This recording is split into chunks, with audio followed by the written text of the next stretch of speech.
Coming up, the Fort Scott National Site spends Labor Day weekend teaching people about history. We are remaining dry as we head into the week ahead, but when will it rain next? That answer coming up. And not only did the world celebrate International Day of Charity, but so did the 4 states. The 4 states' most watched news starts now. Good morning and welcome to the KOAM Morning News. It is 5 a.m. I'm Tanya Bach. I'm Chris Warner. So we actually, hold on. I've got to hit some buttons here because there's some things to talk about this morning that we got a lot of stuff going on. All right. And it's not just about rain. Wait until you see the 7-day forecast in a few minutes because it's a little insane what it has temperature-wise, at least what I've looked at this morning. But first, we want to remind you, starting right now, in fact, I've been watching on the tower cam. The MoDOT crews have been setting up those detour signs. The Range Line Bridge over the Kansas City Southern Rail Crossing closed about 1 minute ago. The closure is from 27th to 29th Street. It's going to be closed through approximately December 16th, and you can find a list of detours at modot.org. Of course, if you're from the area, you will find your own way around the closure, but for out-of-state traffic, it's essential that you take a look at that detour route so you can find out which way to go to get around that thing. So we've got another dry week ahead of us. We're starting to watch some Sunday rain chances, and there's some cool weather on the way, which we'll get to here in just a few minutes. Taking a look at Skywatch Storm Tracker, nothing locally. In fact, there's not really a lot of activity once again across the lower 48 as we're pretty dry to start the day. We are dealing with some fog. This morning, I ran in some patchy, dense fog out there on the way between Joplin and the station, so make sure you are allowing yourself some extra drive time this morning. 7th and Range Line looking pretty good right now, 65 degrees, so a nice start to the day. Got temperatures in the 60s across the area, 61 in Iola and Fort Scott, 66 Columbus, and 66 in Miami. As kids get on the bus, you're going to be dealing with some of that fog this morning, 62 degrees at 7 a.m., and when they come home, thankfully, the fog will burn off with mostly clear skies and 83 with an afternoon high today of 89 degrees under mostly clear skies. But these temperatures are going to change dramatically. We're going to talk about tonight, and we'll take a quick look at that 7-day forecast, and I'll show you what I mean by the temperatures are going to change dramatically. Now, this is still several days out, but this morning, when I was building the 7-day forecast, that's what the data showed. All right. Well, we can handle an 89 for today's high. But yeah, not bad at all. As a matter of fact, on the 7-day, there's not a 90. No, sorry, I lied. There's one 90-degree day out there. That's exciting to hear. So not bad at all.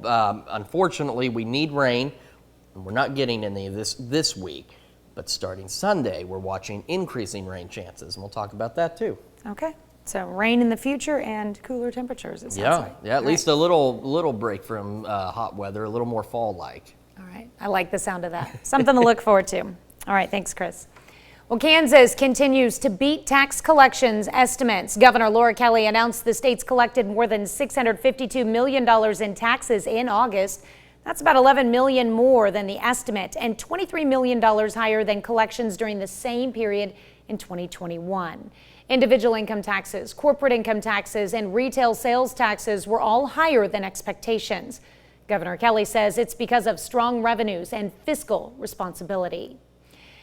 Authorities in Knoll, Missouri say a man is in the hospital after being stabbed yesterday afternoon. Knoll marshals say they received reports of an assault in the parking lot of Tyson Foods. When they arrived, they found 2 men with injuries. One with stab wounds was flown to the hospital. His condition is unknown. The other man was arrested. Well, the world celebrated the International Day of Charity, and so did the 4 states. The Ronald McDonald House in Joplin has served families coming to local hospitals for over 24 years now. They're part of worldwide service, as there are over 400 similar houses worldwide. The purpose is to make the families feel as they are home away from home, while being close to their children who are being taken care of in the hospital. Families can stay at the house as many days as needed. Families can stay here one night. Our families have been with us for as many as 129 nights. So it all depends, but during the time that they stay with us, we try and provide all the resources that they need. Ronald McDonald will have its Big Red Shoe Healthy Run on September 24th. Well, the folks at the Fort Scott National Historic Site spent their Labor Day weekend teaching people about history. Monday marked the third and final day of its Labor and Leisure on the Frontier program. Events included a guided tour, artillery demonstrations, a small arms drill for kids, and a demonstration on the construction of the fort. Cannon we're firing today is a mountain howitzer. The howitzer was a weapon that was used over rugged terrains, so it was easily taken apart and transported by mule into mountainous areas, and then it could be easily reassembled. The historic site's exhibit areas and visitor center are open daily from 8 a.m. to 5 p.m. Well, the 4 states has many interesting and beautiful places to visit, and one of those is Prairie State Park in Barton County, Missouri. It's a public recreation area encompassing nearly 4,000 acres of grasslands and woodlands. It's unique in that much of it has never been farmed or tilled in any way. Officials say preserving the land is important. Prairie State Park has almost 4,000 acres of tall grass prairie. 80% or better of it, which is virgin prairie and never been plowed, which is extremely hard to find in Missouri. Historically, a third of Missouri was tall grass prairie. Now there's less than half of 1%, which is what makes this park so important. The park also features the Regal Tallgrass Prairie Nature Center, which offers exhibits and programs to provide more information. This week, we're taking a look at how electricity is generated here in the 4 states, and there's a number of different sources for the power that lights our homes. One of those is hydroelectric power. The Grand River Dam Authority operates Pensacola Dam in Langley, Oklahoma. It was constructed during the Depression and helped generate hundreds of jobs.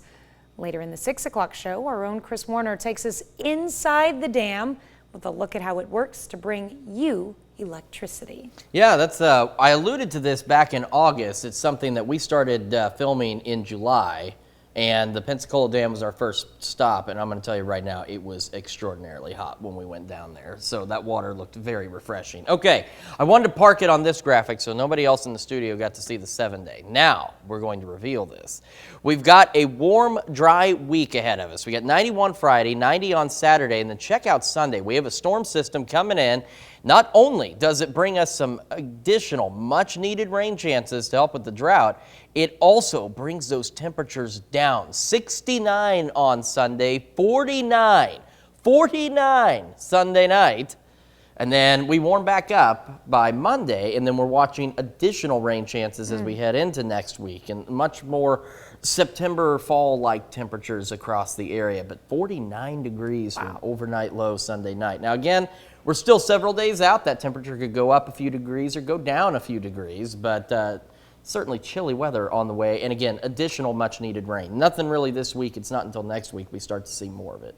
All right, that's a nice 7-day. I like that. Yeah, it's not bad. Some rain Pleasant. chances, good fall weather. I like it. All right. Well, that's a look at this morning's top stories and weather in our first 7 minutes. Coming up on the KOAM Morning News, Baxter Springs wins its first game in 4 years. We'll have more on the special moment and how they plan to keep up the momentum. Plus, break out the pumpkin spice and sweaters. It's spooky season time. We'll have Rick Damigella breaking down the season's spookiest movies. And how AI will be used to help women during labor. You're watching the KOAM Morning News. More real news in the morning. We'll be right back. On our Press Box show on Friday night, we asked you all to vote on the performance of the week, and the results are in. Baxter Springs has won the vote. The Lions picked up their first win since 2018 in dominating fashion. Baxter shut out Southeast 42-0 on the road in their season opener on Friday. It was a total team effort. Defense made some plays, and defensively, 5 different guys scored touchdowns. It was a special moment, and the Lions are ready to go and do it again this Friday night. We all had a winning mentality coming into it, and once it happened, we were all super excited, you know, especially me and all my fellow seniors. We had never won before, so it was pretty emotional for us. Been through some tough years the past couple years, and it just finally paid off this year. It really boosted our mentality going forward. You know, it's kind of getting that taste, you know, got that taste for the first time in 4 years, and now we just don't want to lose.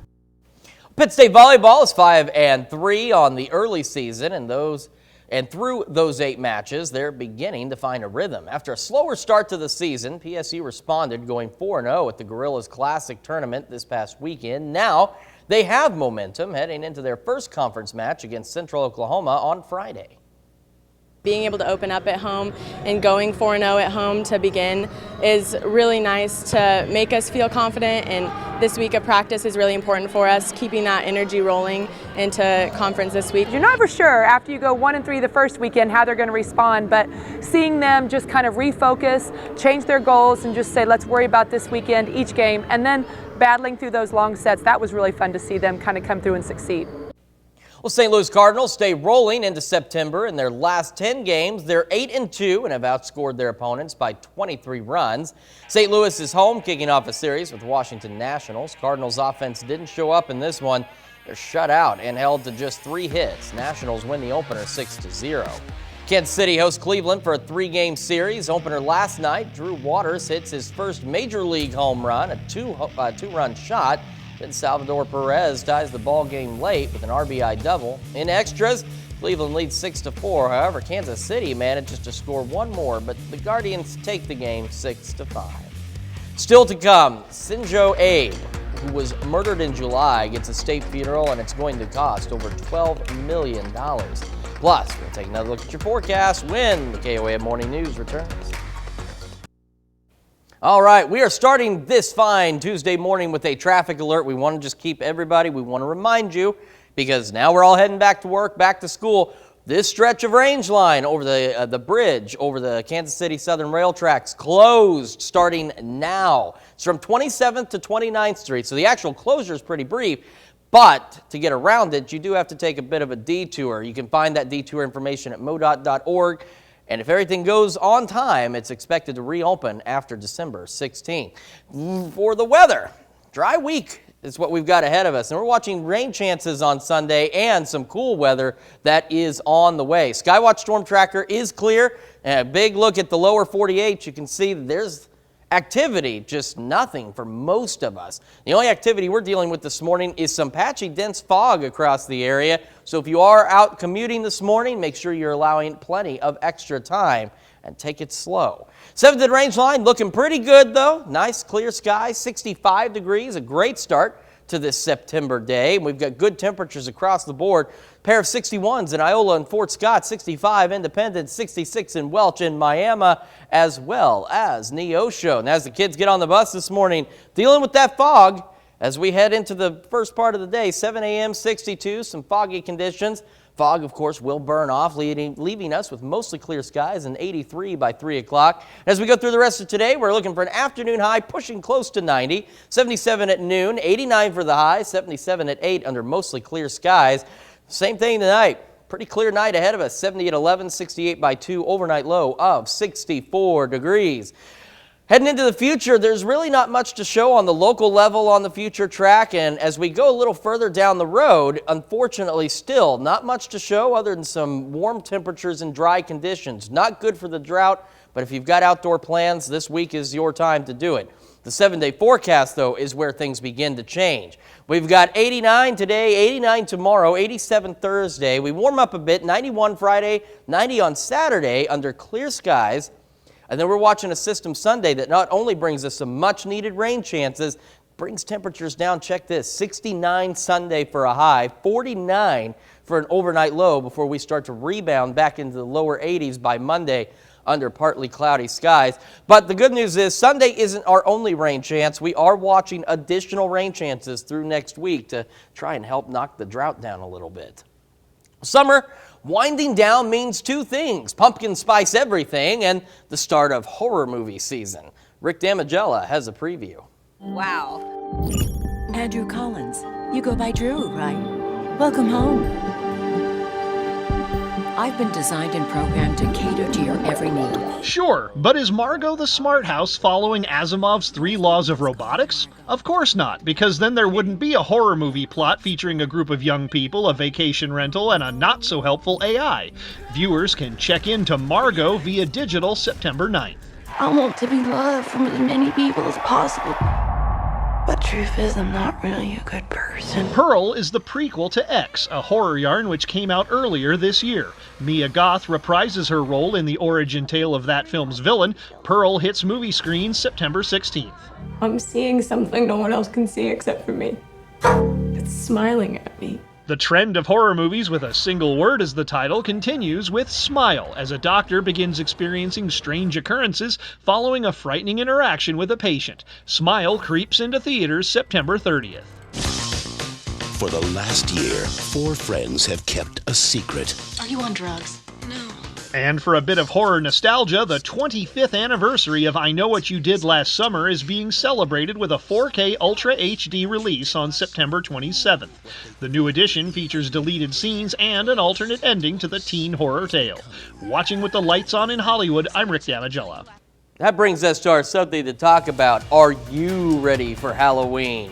We want to know. It's yes or no. You can vote, KOAMnewsnow.com/vote. Do so in the app and take part in the discussion. Maybe share your favorite horror movie on our Facebook page. We're back with Health Watch right after this.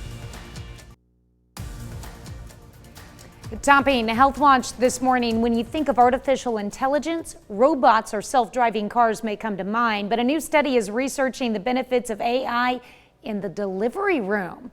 Mandy Gaither has a look at research that could help determine what type of delivery will be safest for both mother and baby. No pregnancy is the same. That's why researchers are working to make delivery plans specific to each patient, and they're doing that by studying artificial intelligence algorithms. If you think of it as an early warning system, that, this labor may not be going as well as we think it is. The recent study published in the medical journal PLOS ONE analyzed patterns of changes in women in labor to help determine whether it's safer for both the woman and the baby to have a traditional delivery or if a C-section is needed.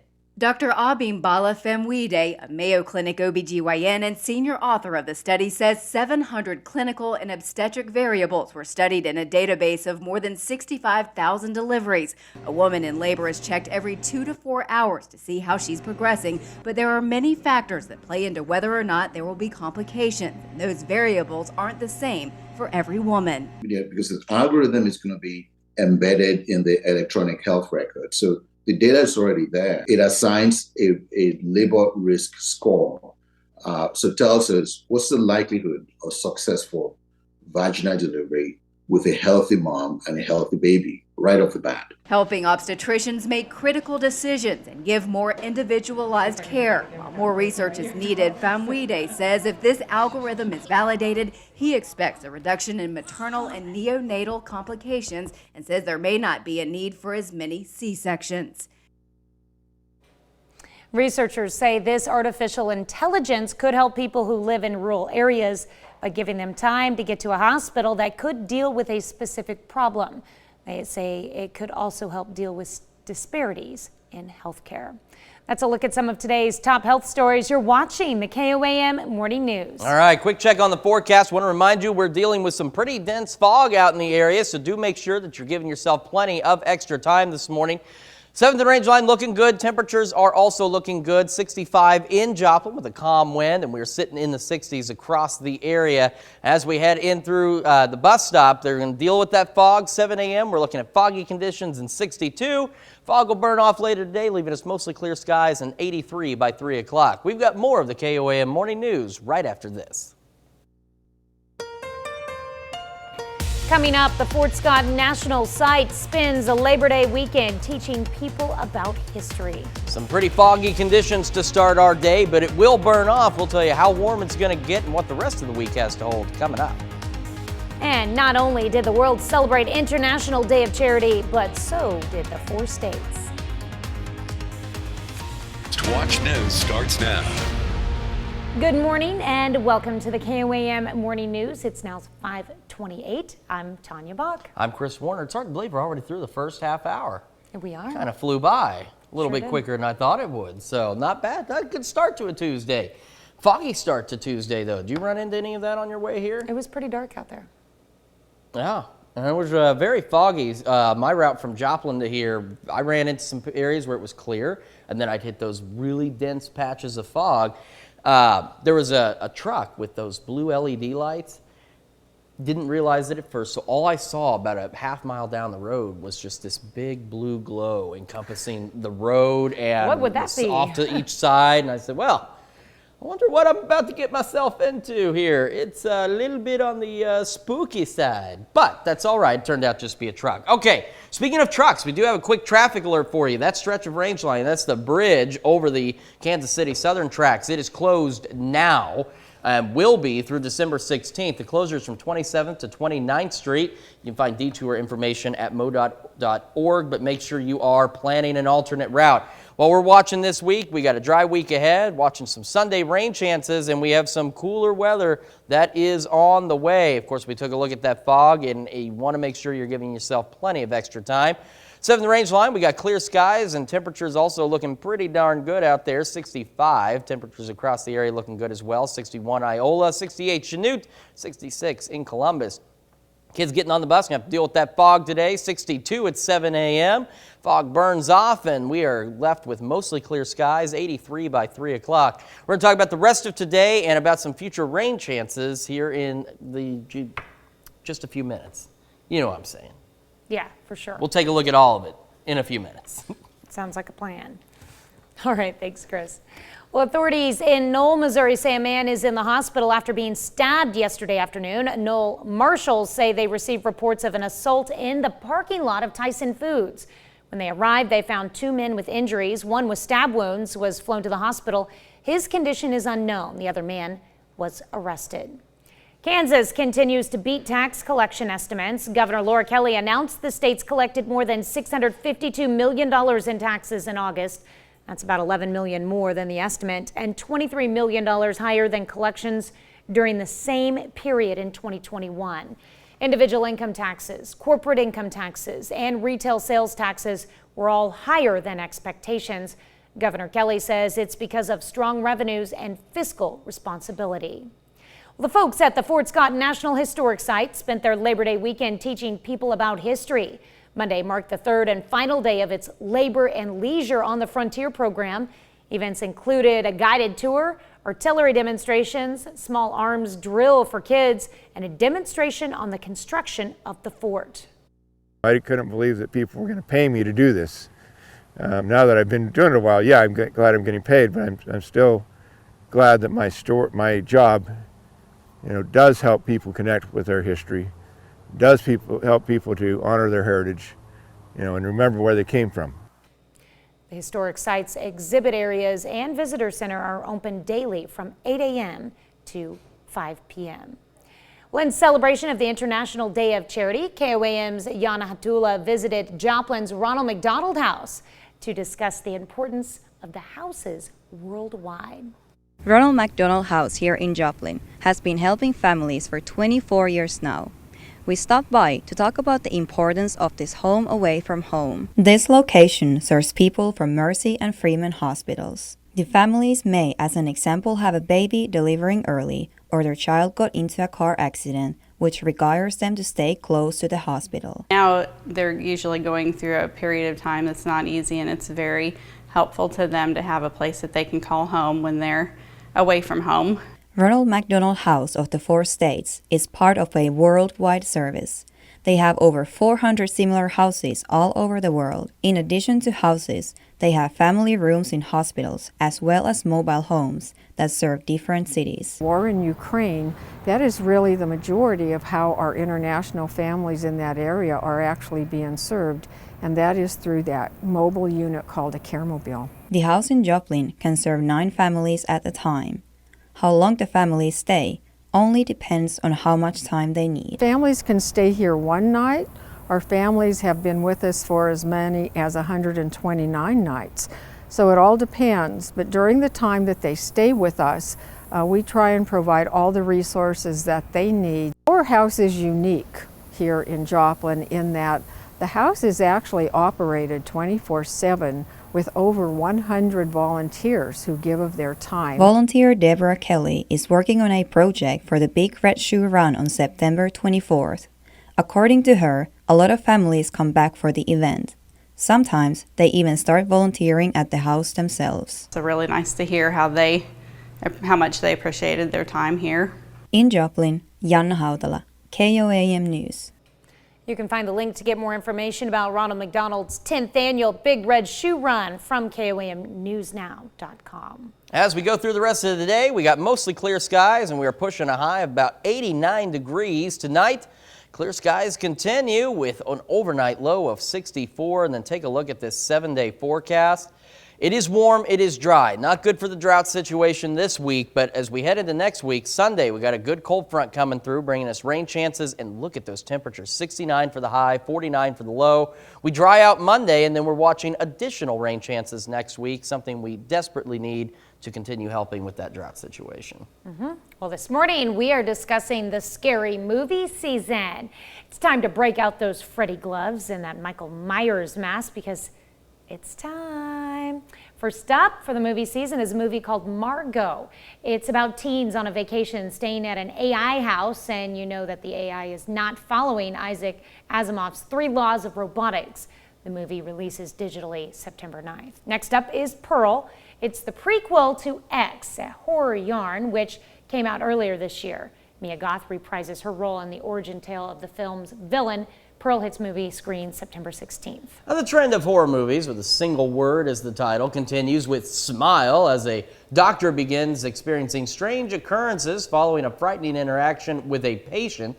Smile creeps into theaters on September 30th. And for a bit of horror nostalgia, the 25th anniversary of I Know What You Did Last Summer. Oh, wow. It's being celebrated with a 4K Ultra HD release on September 27th. You get all the blood and guts in Ultra HD. The new edition features deleted scenes and an alternate ending to the teen horror tale. So my wife absolutely loves horror movie season. She loves horror movies as a whole. She is ready for this all to get going. We see one every year, it seems. That brings us to our something to talk about. Are you ready for Halloween? I mean, shoot, it's September 1st. We could be asking if you're ready for Christmas. The stores will have it out soon. But mind you, we're not asking about scary movies, even though that's what we've been talking about. We're asking if you're ready for Halloween. And are you?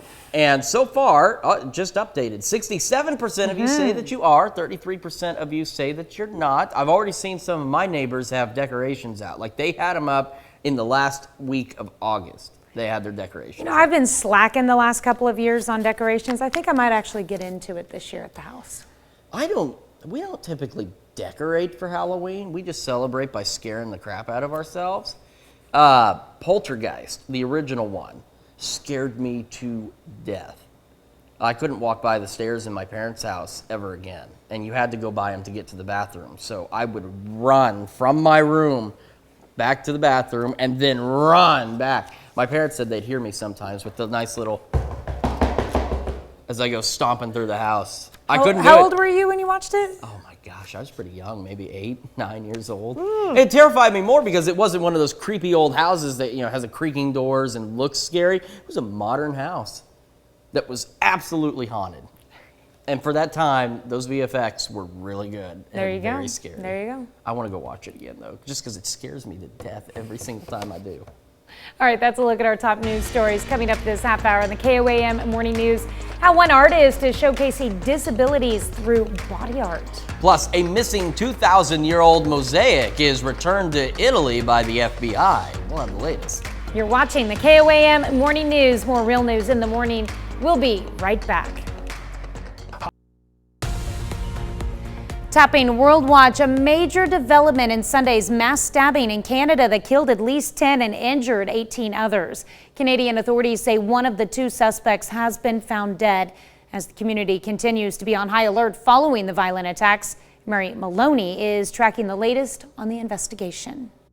One day after a violent stabbing spree at multiple locations in central Canada, one of the 2 suspected killers has been found dead. The deceased is Damien Sanderson.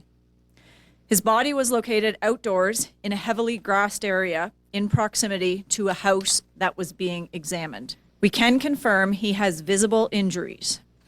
These injuries are not believed to be self-inflicted at this point. Authorities say Damien Sanderson and his brother Miles stabbed 28 people, killing at least 10. The motive is still a mystery, but authorities say it appears some victims were chosen at random, while others were specifically targeted. Authorities fear there could be additional victims who went to separate hospitals or clinics. Sunday's violent attacks happened in an indigenous community in the surrounding area in Saskatchewan. The stabbings and massive manhunt putting Canadians on high alert. The whole village is in shock at what happened. It doesn't ever happen in this community. Now I'm terrified to go to sleep at night. Investigators are urging the public to come forward with any information that could help them track down the second suspect before there's any more bloodshed. Someone knows something. Someone knows information. I'm Mary Maloney reporting. Well, Sean Penn will not be setting foot in Moscow anytime soon. The actor is among 25 people added to Russia's stop list on Monday. Among the others banned from entering Russia, actor, comedian Ben Stiller and 6 senators, both Democrats and Republican. Both Penn and Stiller separately met with Ukrainian President Volodymyr Zelensky. According to the foreign minister's website, this move was taken to fight back against the sanctions the Biden administration has placed on the Kremlin following its invasion of Ukraine. Art experts in Italy are in the process of cleaning and restoring a 2,000-year-old Italian mosaic called a key part of Rome's history. It had been missing for nearly a century, but according to the FBI, the mosaic was recently discovered in the United States.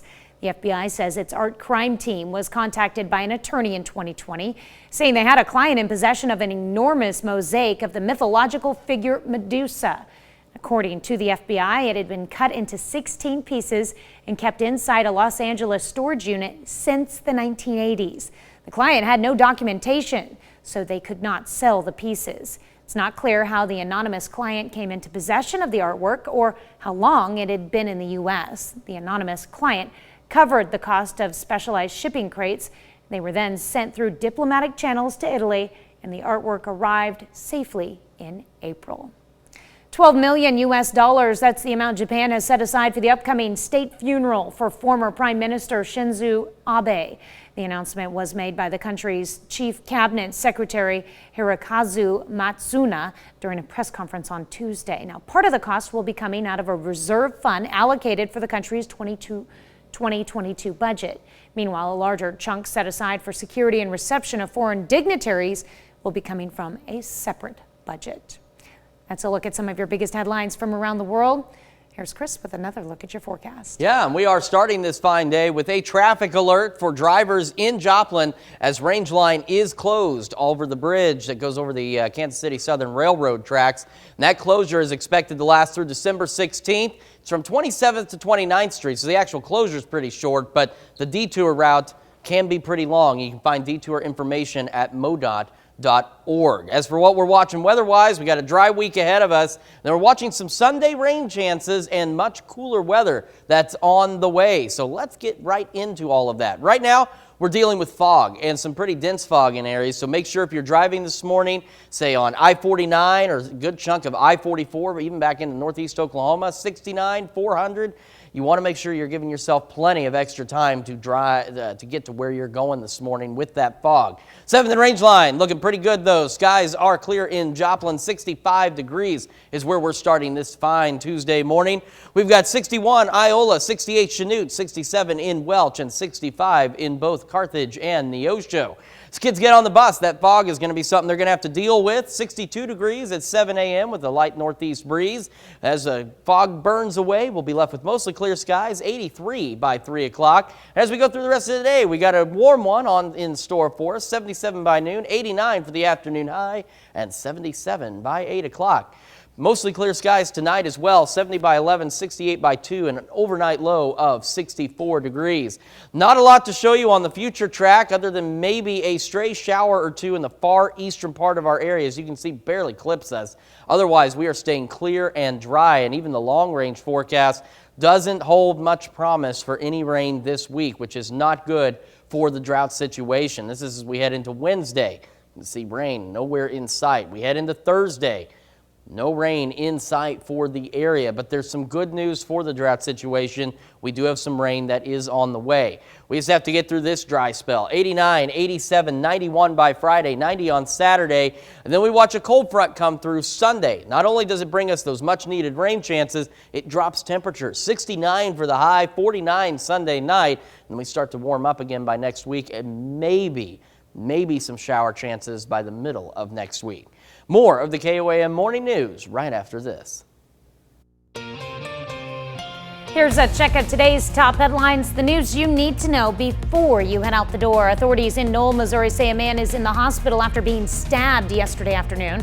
Knoll marshals say they received reports of an assault in the parking lot of Tyson Foods. When they arrived, they found 2 men with injuries. One with stab wounds was flown to the hospital. His condition is unknown. The other man was arrested. Kansas continues to beat tax collection estimates. Governor Laura Kelly announced the state's collected more than $652 million in taxes in August. That's about $11 million more than the estimate and $23 million higher than collections during the same period in 2021. Individual income taxes, corporate income taxes, and retail sales taxes were all higher than expectations. Governor Kelly says it's because of strong revenues and fiscal responsibility. Well, the world celebrated the International Day of Charity, and so did the Force Days. The Ronald McDonald House in Joplin has served families coming to local hospitals for over 24 years now. They're part of worldwide service, as there are over 400 similar houses worldwide. Purpose is to make the families feel as they're home, away from home, while being close to their children who are being taken care of in the hospital. Families can stay at the house as many days as needed. Folks at the Fort Scott National Historic Site spent their Labor Day weekend teaching people about history. Monday marked the third and final day of its Labor and Leisure on the Frontier program. Events included a guided tour, artillery demonstrations, a small arms drill for kids, and a demonstration on the construction of the fort. That's a check of today's top headlines, the news you need to know before you head out the door. And here's a check of that forecast as you head out the door. Right now we're dealing with some dense fog across the area. So if you're on 49, 44, 69, 400, make sure you're giving yourself plenty of time to get to where you're going. 7th range line in Joplin, skies are otherwise clear, 65. Dew point is 65, so we have that 100% humidity, which is leading to some of the fog we're seeing across the area. 61 Iola, 67 Parsons, 65 Lamar and Carthage as we start the day. Kids getting on the bus, we're going to have to deal with some of that fog this morning. 62 at 7 a.m. Fog, of course, will burn off as the day goes on. Mostly clear skies, 83 by 3 o'clock with a light northeast breeze. We're heading for a warm one today. Afternoon high pushing 89 degrees under mostly clear skies, and mostly clear skies again tonight. Temperatures drop off nicely to an overnight low of 64. There's really nothing to show you on either of the future tracks right now. There's nothing in our immediate forecast for rain. So if you have outdoor plans, that's good news. But for everybody else dealing with the drought situation, it's not good news. The 7-day forecast, though, does have good news. 89 tomorrow, 87 Thursday, 91 Friday under warm and dry and clear conditions. And then by Sunday, a cold front makes its way in. It brings our temperatures down and brings us some much-needed rain chances. More of the KOAM Morning News right after this. Well, body painting is a popular thing to do at music festivals and other celebrations. But one student is using it to highlight people with disabilities and help tell their stories in a unique way. Marlo Lunde has the story. I called up my friend Rachel and said, hey, I've got this great idea to do some body paint and photographs. Do you want to be involved? And Amy Elsasser is a UNO student studying medical humanities and studio art. For her final project before graduation, she's combining her 2 fields of study through body paint, but not on just anyone. I was thinking that this was the best day when I got that call from her because it just felt so serendipitous. It felt. Her first model, Rachel Johnson. I had a rollover car accident in 2013, and after that I went through a whole year of rehab. The art research project serves several purposes. One is inclusivity. I want to shed more light on people with disabilities in the art form. I hadn't really seen, I'd seen body painting, but I hadn't seen people with such a visible disability being represented through an art medium like this, or really in any type of media, really. The project visualizes sensation and pain, showing that each spinal cord injury is different. A spinal cord injury is like a fingerprint. A car crash took away Nancy Berg's ability to walk when she was 16. So 2 people could break the same section of their spinal cord, but they could have different sensation and different mobility. Both Nancy and Rachel had their bodies painted by Amy. The results, helping them learn something new about themselves. Like, I had an idea in my head as to what I can feel and what I couldn't feel, but through her mapping out my body, I could feel more than I thought I could. It just made me so grateful to see that I actually thought I had more feeling than I do, because I'm just so in tune with my body now. I'm so in touch with what I can feel. I'm not focused on what I can't. Amy hopes the audience will learn something new too, just as she did. So it's been very eye-opening for me to see the other side of things, and just to be able to listen to it has been such a gift, and to be able to help them tell their story kind of in the background, because it's photographs of them, it's not me. Amy is sharing the photos on her Instagram page. You can find it under the name Arts-Based Research. Got another look at your forecast right after this.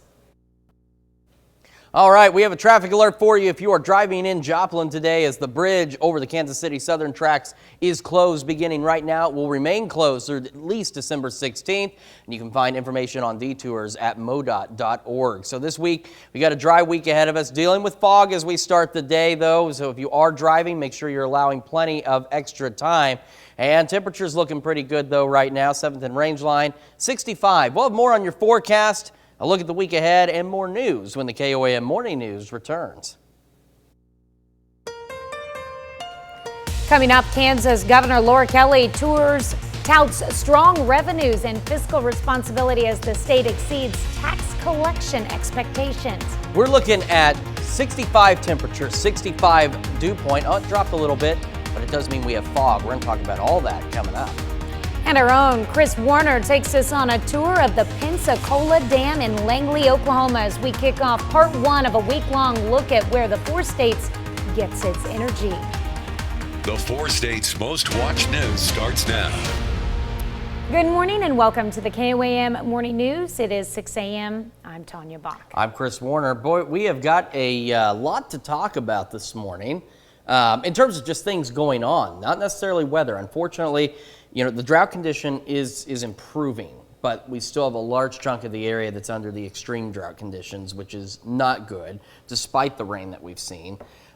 We have a really dry week ahead of us, and we do have some additional rain chances on the way. But as I mentioned, I got a lot to tell you. Okay. So I'm going to dive right into it. First, we begin with a traffic alert. If you are driving in Joplin this morning, in case you missed it or just forgot about it because it's been a minute, Range line is closed from 27th to 29th Street. That's the bridge over the Kansas City Southern tracks. It'll be closed through at least December 16th. You find detour information at modot.org, or if you're a native of the area like myself, you'll just find your own alternate route. And here's the other thing, though. On those alternate routes and those detour routes, be wary of additional traffic on the roadway that you may not be used to. We've got a dry week ahead of us. We are watching some Sunday rain chances, and then there's some cool, almost downright cold weather on the way, at least briefly. We got fog to deal with, dense fog out there. So if you're on 49, 44, 69, 400, make sure you are giving yourself plenty of time to get from point A to point B, as some of that fog is pretty dense in areas. 7th and Rangeline looking really good, though, right now. We got 65 in Joplin. The dew point was 65 earlier, giving us 100% humidity, and that's one of the things contributing to the fog across the area. 60 Iola, 65 Columbus, and 65 in Monette. Getting on the bus, kids going to deal with some of that fog. 62 at 7 a.m. And then we're looking at, of course, mostly clear skies, 83 by 3 o'clock. We're going to talk about the rest of today and take a look at our upcoming rain chances here in just a few minutes. All right, sounds like a plan. A lot to talk about. Thanks, Chris. Well, authorities investigate a stabbing incident in Knoll, Missouri that left a man hospitalized. Knoll marshals say they received reports of an assault in the parking lot of Tyson Foods on Monday afternoon. When they arrived, they found 2 men with injuries. One with stab wounds was flown to the hospital. His condition is unknown. Authorities arrested the other man. Kansas continues on its financial roll as it beats tax collection estimates. Governor Laura Kelly announces the state has collected more than $652 million in taxes in August. That's about $11 million more than the estimate and $23 million higher than collections during the same period in 2021. Individual income taxes, corporate income taxes, and retail sales taxes were all higher than expected. Governor Kelly says it's because of strong revenues and fiscal responsibility. Well, the 4 states joins the world in celebrating the International Day of Charity. The Ronald McDonald House in Joplin has served families coming to local hospitals for over 24 years now. They are part of worldwide service, as there are over 400 similar houses worldwide. The purpose is to make the families feel as if they are home away from home while being close to their children who are taken care of in the hospital. The families can stay at the house as many days as needed. Families can stay here one night. Our families have been with us for as many as 129 nights. So it all depends, but during the time that they stay with us, we try and provide all the resources that they need. Ronald McDonald House will have its Big Red Shoe Healthy Run September 24th. Well, the folks at the Fort Scott National Historic Site celebrated the Labor Day weekend by teaching people about history. Monday marked the 3rd and final day of its Labor and Leisure on the Frontier program. Events included a guided tour, artillery demonstrations, a small arms drill for kids, and a demonstration on the construction of the fort. Cannon we're firing today is a mountain howitzer. The howitzer was a weapon that was used over rugged terrains, so it was easily taken apart and transported by mule into mountainous areas, and then it could be easily reassembled. Historic sites, exhibit areas, and visitor center are open daily from 8 a.m. to 5 p.m. This week, we're taking a look at how the 4 states generates electricity, and there's a number of different sources for that power that lights our homes. And one of those is hydroelectric power. The Grand River Dam Authority operates Pensacola Dam in Langley, Oklahoma. It was constructed during the Depression and helped generate hundreds of jobs. Later in the show, our own Chris Warner takes us inside the dam with a look at how it works to bring you electricity. Well, on this date in 1915, the first tank, a prototype nicknamed Little Willy, rolls off the assembly line in England. Little Willy was far from an overnight success. Weighing 14 tons, it got stuck in trenches and crawled over rough terrain at only 2 miles an hour. By 1916, despite being hot, noisy, and unwieldy and plagued with mechanical malfunctions, the next version, known as Mark I, was deemed ready for battle and made its debut at the First Battle of the Somme near Courcelette, France, on September 15th of that year.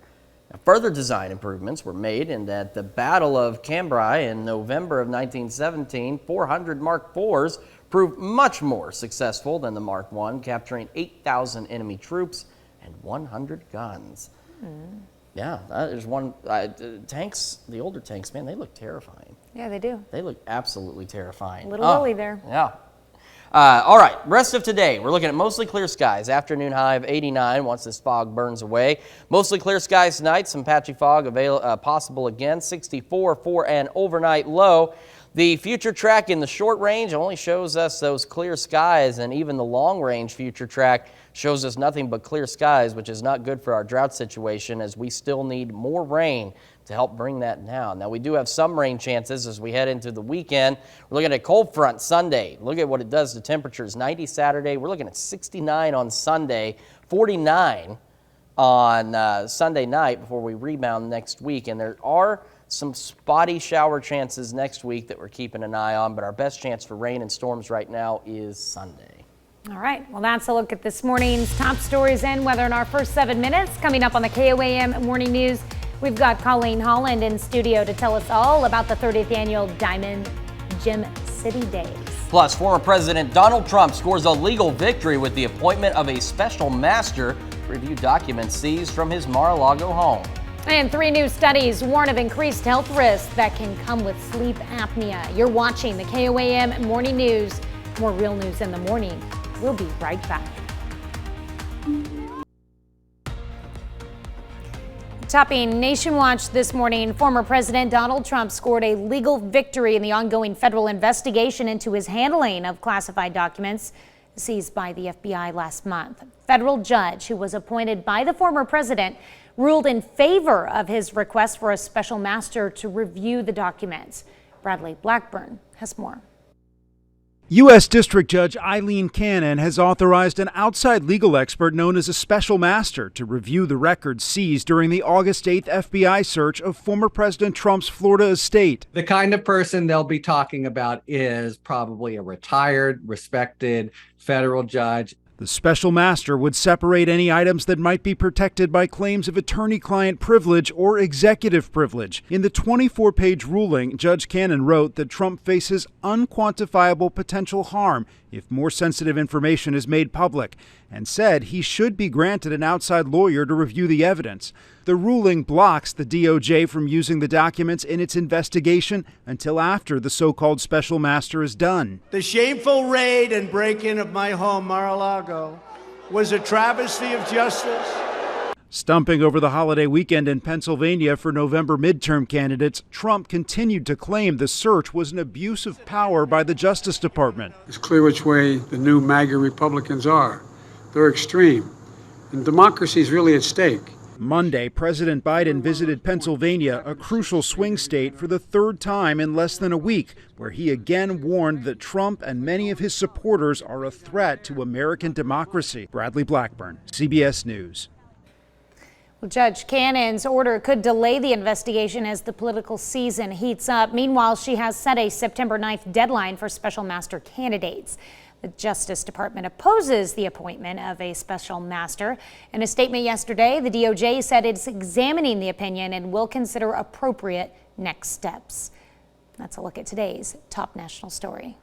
We are starting the morning with a traffic alert for drivers in Joplin as this stretch of range line, the bridge over the Kansas City Southern tracks, is closed, and it will remain that way through at least December 16th. If you're from the area, you'll be able to probably find your own detour, but for those who are from out of town, you can find detour information at modot.org. Locally, we are watching weather-wise a dry week ahead of us, and we're watching some Sunday rain chances and some cool weather that's on the way. Right now at 7th and rain, fog rather. Let's talk about that. We've got some dense fog to deal with out there this morning. So if you are driving on pretty much any of our major highways, I-44, 49, 60, 69, 54, and 400, make sure you're allowing plenty of extra time for your commute this morning. 7th and range line looking pretty good though as we start the day, and temperatures aren't bad either. 65 degrees under clear skies in Joplin.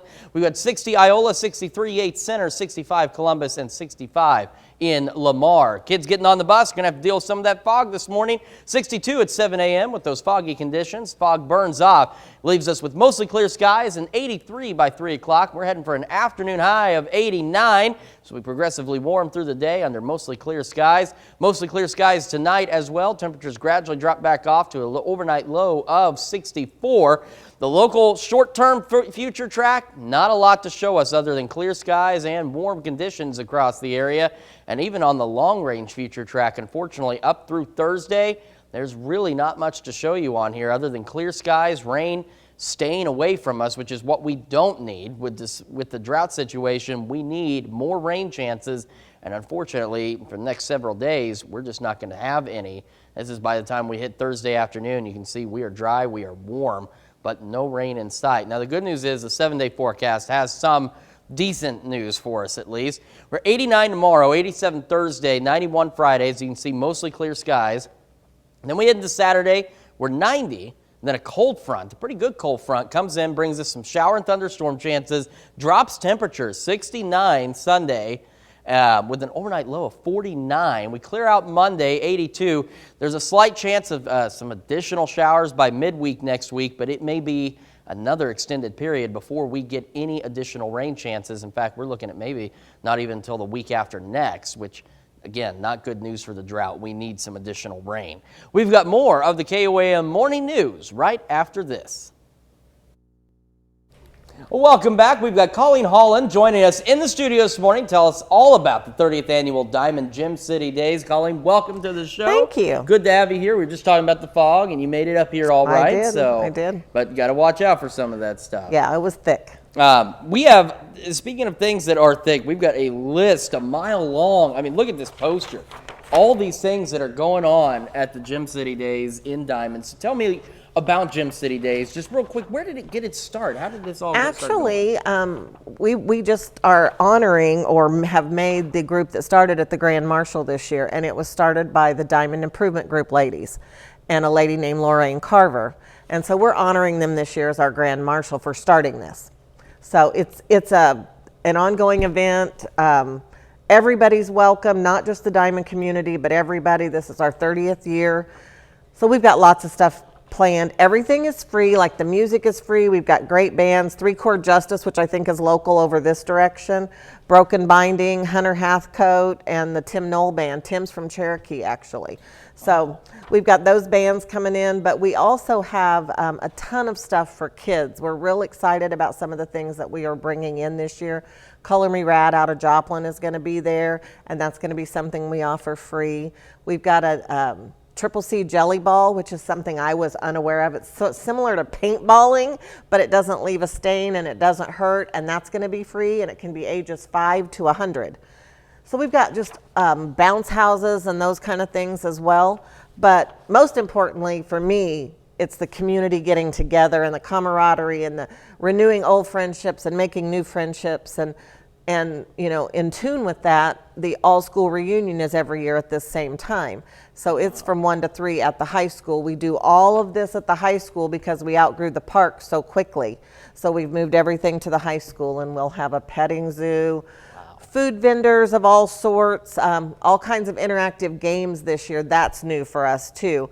We'll have like the Show Us Your Farmer's Tan, who has the best farmer's tan, a tug of war contest, going back to drag people up on the stage, you know, to enter the hot dog eating contest, and just a lot of interactive things with the community itself. Yeah, I mean, I was looking over this list of just things that are going on, and it's incredible. And you mentioned, of course, you know, there's no ticketing for the event, so it's difficult to say for sure how many people come, but you've estimated around 1,000 people. Yeah, I do. I think last year we saw probably close to 1,000 people at, we have a parade that starts at 10 down on Market Street. And this year we're going to do our baby contest at 9 o'clock before the parade, before the babies get cranky. And so it'll be at 9, and then the parade will be at 10, and then we'll also kick off in the park at the same time that the parade is going on with the 3 Chord Justice Band.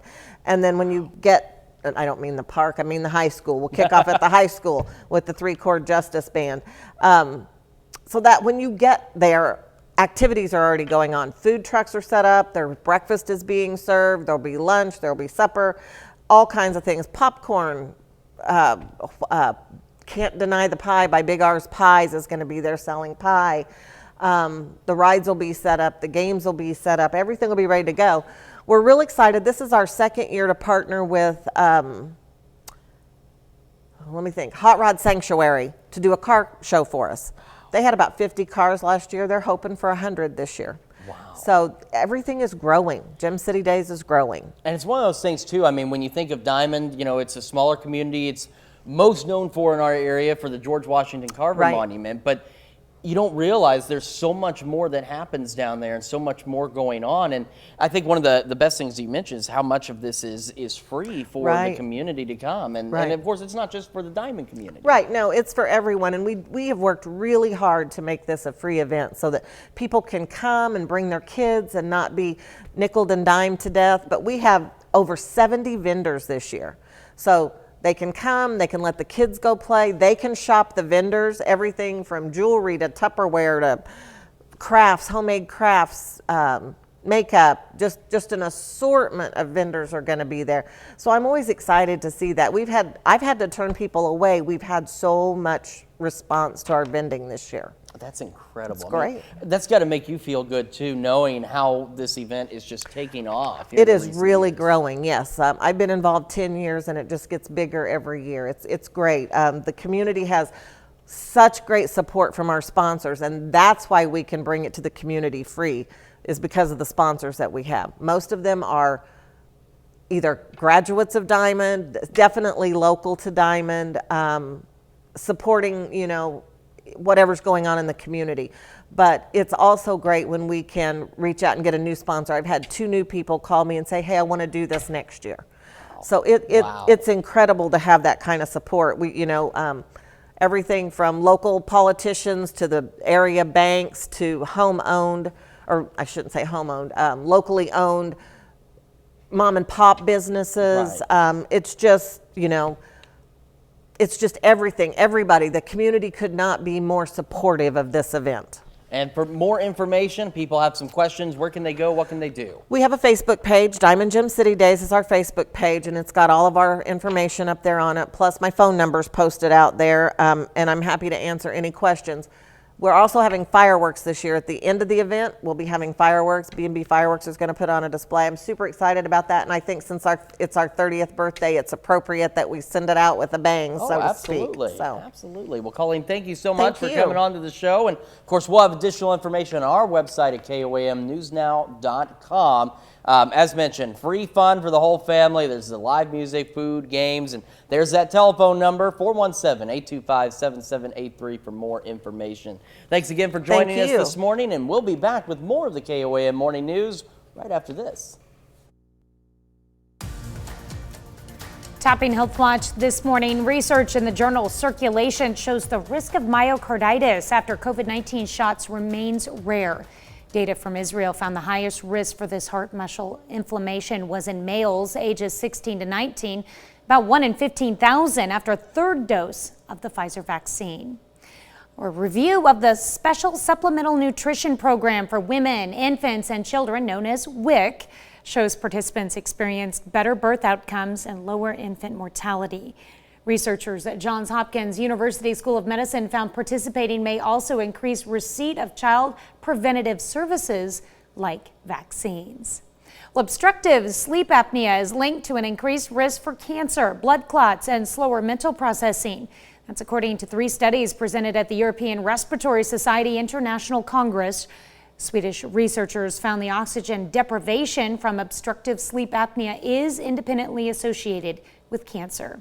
That's a look at some of today's top health stories. You're watching the KOAM Morning News. As we go through the rest of today, the fog will burn off, leaving us with mostly clear skies, a high of 89. And tonight, mostly clear skies again. Temperatures drop off nicely with an overnight low of 64. No rain this week, which is not good for the drought situation as we stay warm and dry and clear. But we're watching a storm system Sunday bringing us much cooler temperatures and some increased rain chances. We're back after this.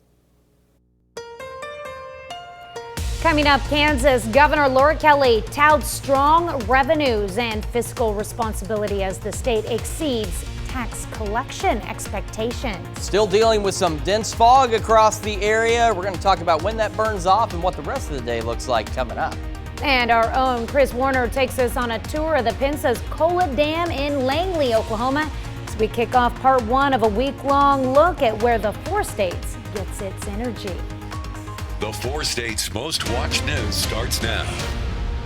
Good morning and welcome to the KOAM Morning News. It is 6:30. I'm Tanya Bach. I'm Chris Warner. It is a foggy start to the day, and we've got plenty of stuff to talk about.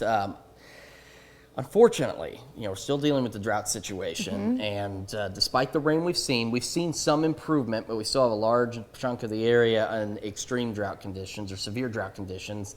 And we don't really have a lot of rain on the way in the next couple of weeks, so not a lot of relief there. But on the flip side of this coin, our temperatures are good, and if you've got outdoor activities this week, there's a lot of sporting events going on, things like that. We got Gym City Days coming up.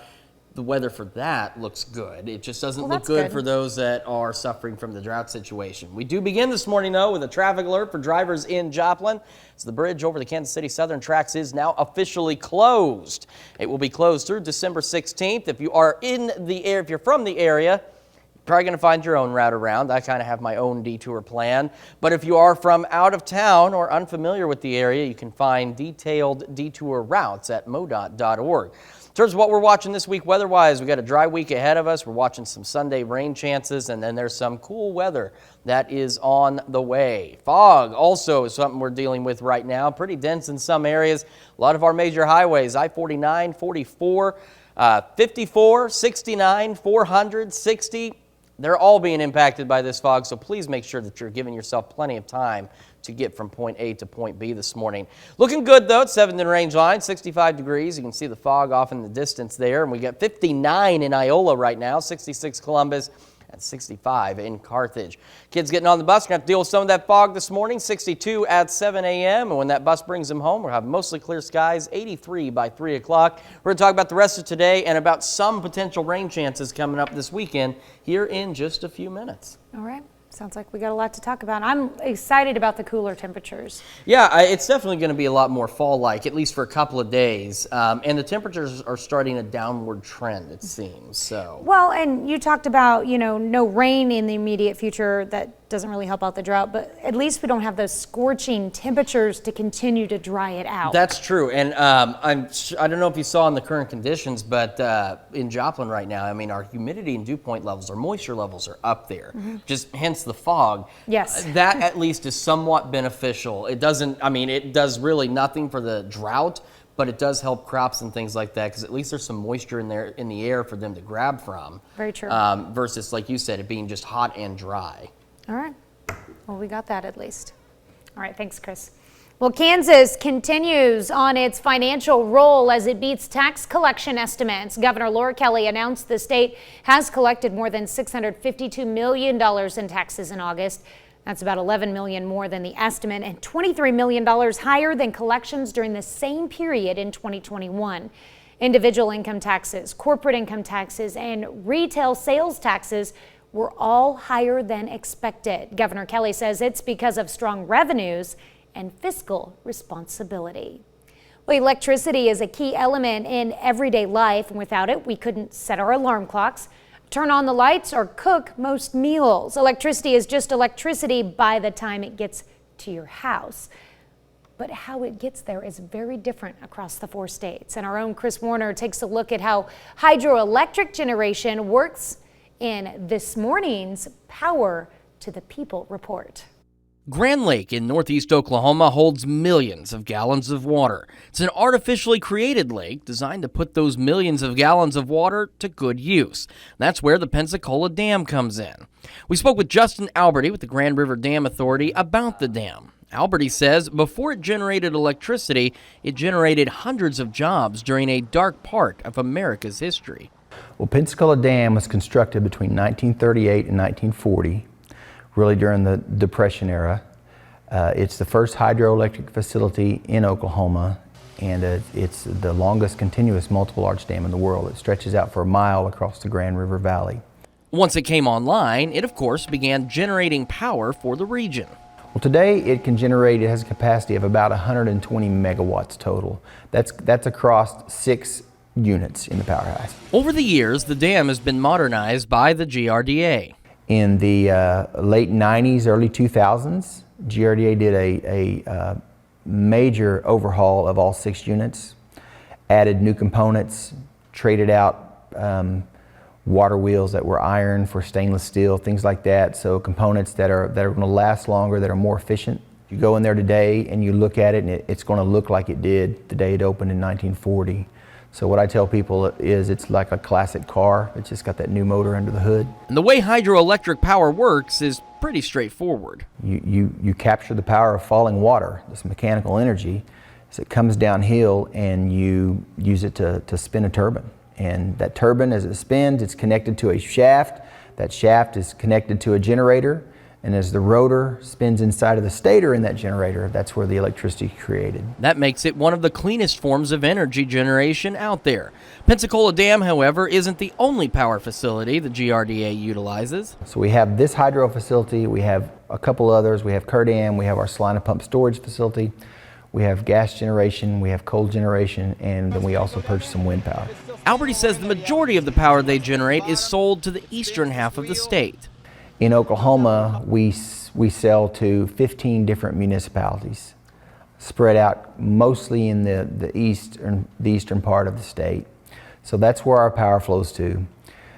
We also sell to all the industries in the Mid-America Industrial Park south of Prairie, Oklahoma. In Langley, Oklahoma, Chris Warner, KOAM News.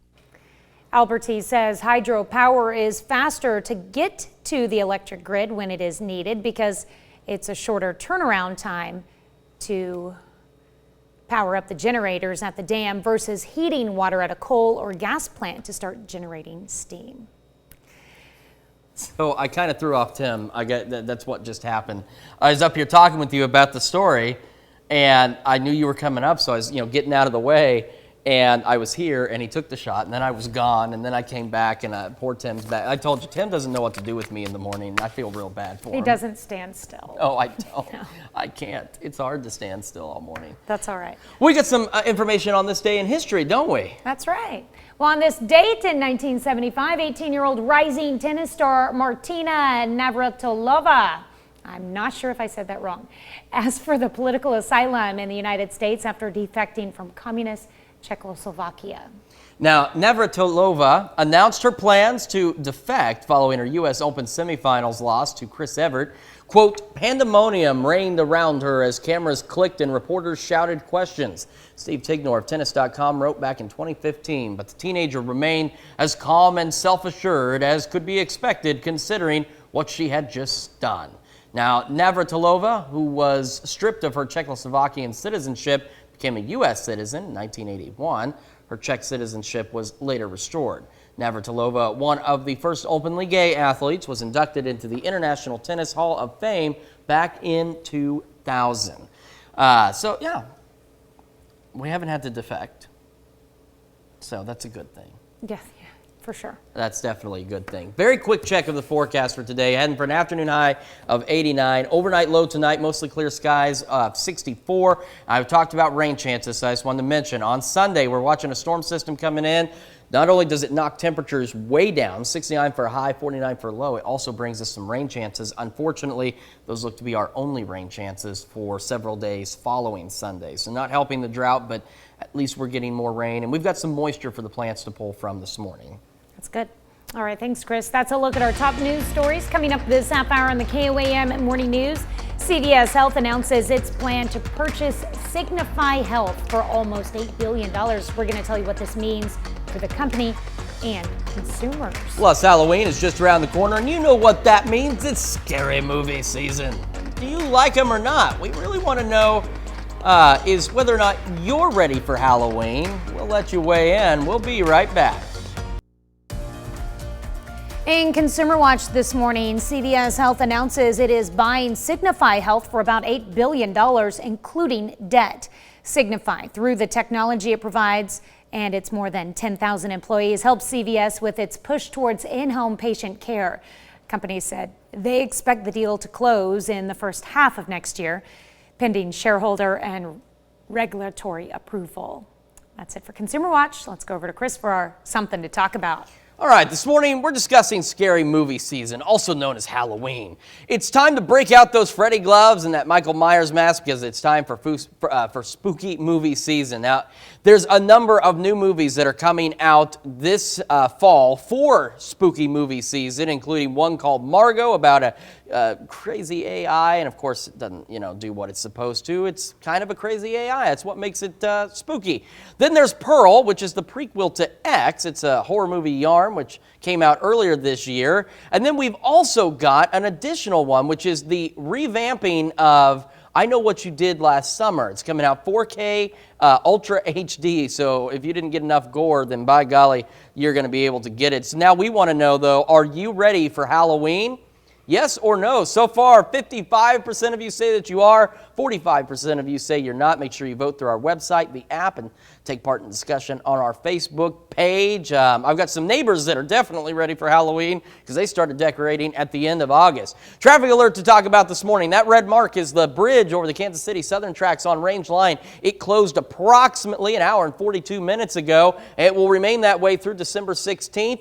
You can check out detours at modot.org. We are drying out this week. We've still got that dry week ahead, watching some Sunday rain chances and some cooler weather that's on the way. We're also still dealing with fog, so make sure that you give yourself plenty of time to get from point A to point B. And look at that fog in the distance from 7th and Range Line. Temperatures in Joplin, 65 degrees right now, and temperatures in the 60s across the area. Kids getting on the bus, dealing with that fog. We're talking about 62 by 6 a.m., and when the fog burns away, mostly clear skies, 83 by 3 o'clock. We're looking for an afternoon high of 89 degrees under mostly clear skies. Tonight, we're looking at 64 for the overnight low, again, under mostly clear skies. And a check of the 7-day shows.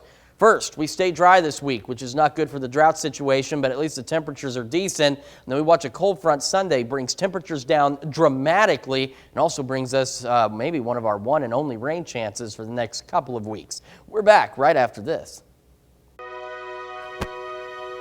We take this time to honor four-state hero Gordon Glover. Staff Sergeant Glover served in the Army from 2002 to 2004. He served in Cuba and in Afghanistan with the 414th Military Police Company, as well as in Joplin, Missouri. During his service, he earned 19 medals. A native of Erie, Kansas, and a former employee here at KOAM, we thank you, today's four-state hero, Gordon Glover. All right, it's Tuesday. Every day is a day to celebrate birthdays. Tuesday, no exception. We're beginning in Frontenac with Lawson Schropp turning 5 years old. Lawson, happy birthday. And we've got Jagger Wilson celebrating birthday number 5 this year. This is one of our marketing consultant, Zach Wilson's sons. Hope you have a wonderful birthday. We've also got Kennedy Dooley in Columbus turning 6 today. Happy birthday to you, Kennedy. All right, she's got a lot of flowers there. That's pretty awesome. And let's see, we've got Roscoe Harrell celebrating birthday number 9 this year. Here he is, pictured going into the Marvel Cave for the first time. Well, caves are always exciting. We've also got Keaton Carnell turning 10 in Erie. A very happy birthday to you, Keaton. All right, and Ariana Dowdett down in Wyandotte celebrating birthday number 11 this year. Hope you have a wonderful birthday, Ariana. And then we've got some twins in St. Paul, Daniel and Hayden Sinclair turning 12 years old today. Double the party down in St. Paul. Happy birthday to you, Daniel and Hayden. All right, out in Girard, Tyrell Humble celebrating Sweet 16 this year. Lovely picture of you, Tyrell. And we've got Monica Clark turning 27 in Columbus. A very happy birthday to you, Monica. And it's birthday time for JJ Carlinger. Happy birthday, JJ, in Pittsburgh. And we've got David Carr turning 69 in Girard yesterday. So another double party, because David gets to celebrate both days because we're celebrating today too. And this comes with love from the family. All right, in Oswego, Tyler and Holly Dryleen are celebrating 25 years of wedded bliss. Congrats to the Dryleens. And our very own Yana Hatula is she's celebrating a birthday. Her age is a secret. We'll have to figure it out. But very happy birthday to you, Yana, as you celebrate your birthday today. What a pretty picture of her there, too. All right, we love having you here, Yana. All right, hope you have a wonderful day today. And also on our birthday list, we have Tammy Creviston celebrating birthday number 53 this year in Iola. And the Mercer twins, Rex and Randy from Columbus, are partying down in the bus today. They're turning 56. All right, if you have a birthday or an anniversary, you can send it to us through our email at birthdayswithans@koamtv.com. Don't forget the S on that. Or you can submit them at birthdays@koamnewsnow.com. And why don't you head over to our website and you can check out something that's really cool over there. It is the KOAM Birthday Club. If you sign up for it, you can get some great deals from local businesses. Just head over to KOAMnewsnow.com. We are starting this morning with a traffic alert for drivers in Joplin because it is finally happening. In fact, it began happening almost 2 hours ago. The Range Line Bridge over the Kansas City Southern tracks closed, and it will remain that way until December the 16th. There will be detours posted at modot.org, or if you're from the area like myself, then you'll just find your own route. But if you live in the surrounding neighborhoods, or if you are That's for later. If you live in those surrounding neighborhoods or if you take some of the detour routes, do be prepared for some additional traffic on the road. We are looking at dense fog across the area, so make sure you are planning your route accordingly. If you're on any of the highways, we've got 49, 44, 69, 54, 60, 400, all of these highways in our area with this fog, so make sure that you are planning appropriately. Look at the fog slowly burning off this morning from 7th and Range Line. Very hazy off in the distance as the sun comes up. So again, just be cautious while you're out. 65 in Joplin under otherwise clear skies above the fog. 60 Iola, 65 in Fort Scott and Nevada and Lamar and Carthage and Monette. And then we've got 66 Neosho, 67 in Miami. As kids get on the bus, that fog going to be a problem. 62 at 7 a.m. and then we are looking at 83 and mostly clear by the time that bus brings them back home around 3 o'clock. 77 at noon, 89 the afternoon high, 77 at 8 o'clock under mostly clear skies. Mostly clear skies again tonight with an overnight low dropping back down to 64 degrees. Future tracks don't really have anything to show us, unfortunately, over the next few days. We stay dry, which is not good for our drought situation. Mostly clear skies, at least the temperatures are reasonable. And then we look at Sunday as a cold front comes in, drops temperatures significantly. Look at that low of 49. Also brings us some rain chances, and unfortunately, it's really our best chance of rain possibly for the next couple of weeks. We got more of the KOAM Morning News right after this. Here's a check of today's top headlines, the news you need to know before you head out the door. Authorities investigate a stabbing incident in Knoll, Missouri that left a man hospitalized. Knoll marshals say they received reports of an assault in the parking lot of Tyson Foods Monday afternoon. When they arrived, they found two men with injuries. One with stab wounds was flown to the hospital. His condition is unknown. The other man was arrested. Kansas continues to beat tax collection estimates. Governor Laura Kelly announced the state's collected more than $652 million in taxes in August. That's about $11 million more than the estimate and $23 million higher than collections during the same period in 2021. Individual income taxes, corporate income taxes, and retail sales taxes were all higher than expected.